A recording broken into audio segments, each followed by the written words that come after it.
Yes, sir! Ho, ho, ho, ho, ho! Like that? It's your boy Party Shorts coming at you live from the Party Shorts Mansion Winter Wonderland by way of the Party Shorts Studio special edition today. It's your boy, your drunk uncle. Uncle Santa Party Shorts is here for a very special, very close to my heart episode of the Party Shorts podcast. And before we move on any further, I've got some bad news. Well, I've got some good news and I've got some bad news. So the good news, because we always start with that, right? The good news is that we have the opportunity to do yet another one of my favorite episodes, the Party Shorts Christmas special episode, one that's close to my heart because we shy away from a lot of the adult topics and we make this closer to PG as I possibly can. So you can share it with your entire family, maybe the teenagers. They might not find this funny. They don't pay attention to podcasts. They probably don't even believe in Santa Claus anymore. But to the second half of this, there will be a completely G-rated version of one of my favorite stories, The Night Before Christmas. So that's the good news right there. The bad news, unfortunately, my trusty sidekick, all 5'6" of him, is not able to be here tonight.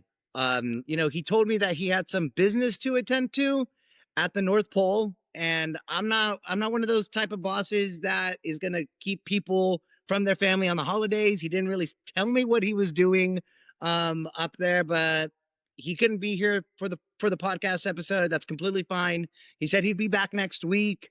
So whatever you're doing up there, Big Dong Don, I hope it's worth it. I hope that you're spending it the way that you want to, and you're doing some good out there in the world. So that's the bad news. But overall, very excited to be here for this special edition of the Party Shorts podcast Christmas special.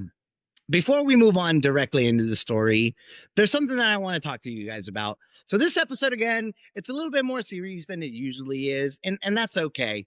This year, 2025, is coming to an end, and Christmas season, one of my favorite seasons, has been a great one. There's been a lot of stuff that I've gone out to do. I got to travel a lot this year. I got to see Christmas lights. I got to go to Christmas bars and do my buddy's white Christmas elephant party, boys only. And those are the things that the season should bring all of us. So I hope that all of you guys got to do that, got to black out here and there if you want. Maybe you drank too much at your company's Christmas party and had anxiety all weekend on whether you had a job or not on Monday. But hopefully that wasn't the case and your company's cool and you got to party and drink all that you wanted and not have to worry about it. But if you did or if you didn't, hopefully the job market will be a fruitful one for you in the new year. 2025 was a year that I got back into the Party Shorts podcast. And it's something that I've been doing for a long time. I've been doing it for like 8 years, off and on, here and there. It's a lot of fun for me, obviously. And this year, I actually took that one more step to try to grow the other social accounts. The Party Shorts TikTok, the Party Shorts Instagram, which is still growing, Party Shorts USA on YouTube, and Party Shorts USA on X. Go check them out because those are still very important for the growth of Party Shorts and Party Shorts USA.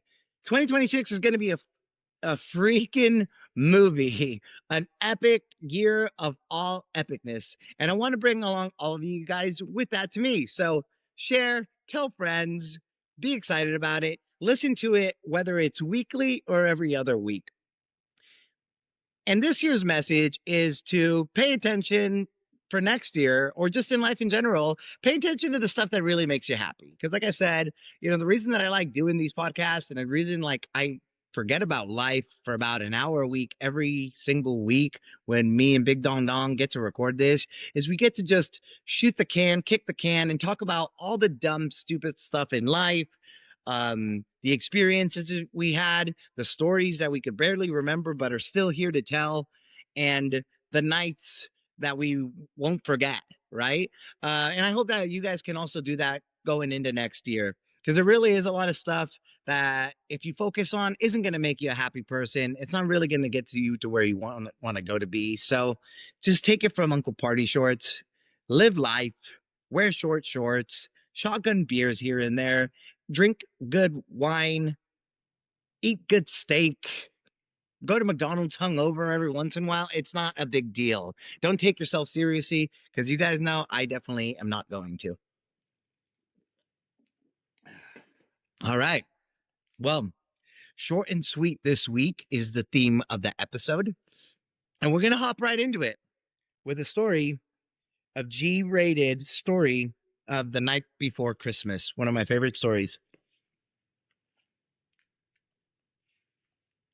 Or a Visit from St. Nicholas. Did you guys know that it was named Or a Visit from St. Nicholas? I didn't know that, actually. It's kind of crazy. I'm not really good at reading upside down, so. 'Twas the night before Christmas, when all through the house not a creature was stirring, not even the scat rat. The scat pack. The small mouse. He's not tall, but he's not small. The stockings were hung by the chimney with care, and hopes that St. Nick soon would be there.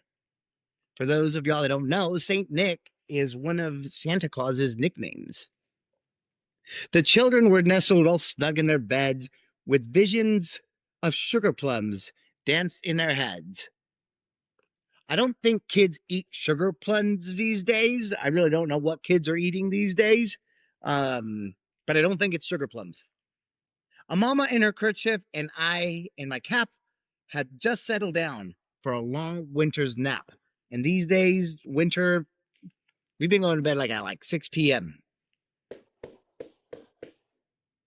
When out on the lawn, there arose such a clatter. I sprung in my bed to see what was the matter.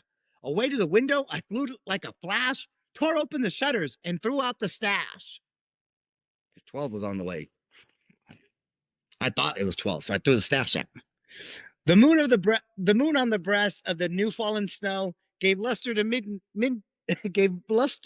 of midday to objects below. So pretty much the moon was making stuff lit up because it was full moon.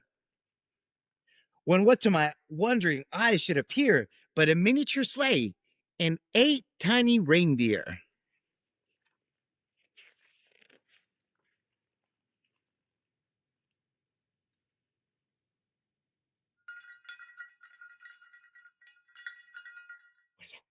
What is it? With the little old driver so lively and quick, I knew in a moment it must be St. Nick. More rapid than eagles his courier they came, and he whistled and shouted and called them by name. Now Dasher, now Dancer, now Prancer and Vixen, on Comet, on Cupid, on Donder and Blitzen. And fun fact, apparently, was it Donner? Is that the strongest one? Blitzen apparently is the goat. To the top of the porch, to the top of the wall. Now dash away, dash away, dash away all. And dry leaves that before the wild hurricane fly, when they met with an obstacle, mount to the sky. As I drew in my head and was turning around, down the chimney St. Nicholas came with a bound. He was dressed all in fur, from his head to his toe, just dripping, looking swaggy, red velvet. But his clothes were all tarnished with ashes and soot. But he was rocking the band bred Jordan 1s from 2016. A bundle of toys he had flung on his back, and he looked like a peddler just opening his pack. His eyes, how they twinkled, his dimples, how merry. His cheeks were like roses, his nose like a cherry. Anybody over the age of 25 probably might understand why. His droll little mouth was drawn like a bow, and the beard on his chin was white as the snow. The stump of a pipe he held tight in his teeth, and the smoke encircled his head like a wreath. Dang, darn. Santa Claus just smoking that za while up in your crib, dropping off presents, zooted with soot and tooted. He had a broad face and a little round belly. This year, he actually is looking a little bit leaner than usual. I heard Santa's on the Olympic, and don't judge him.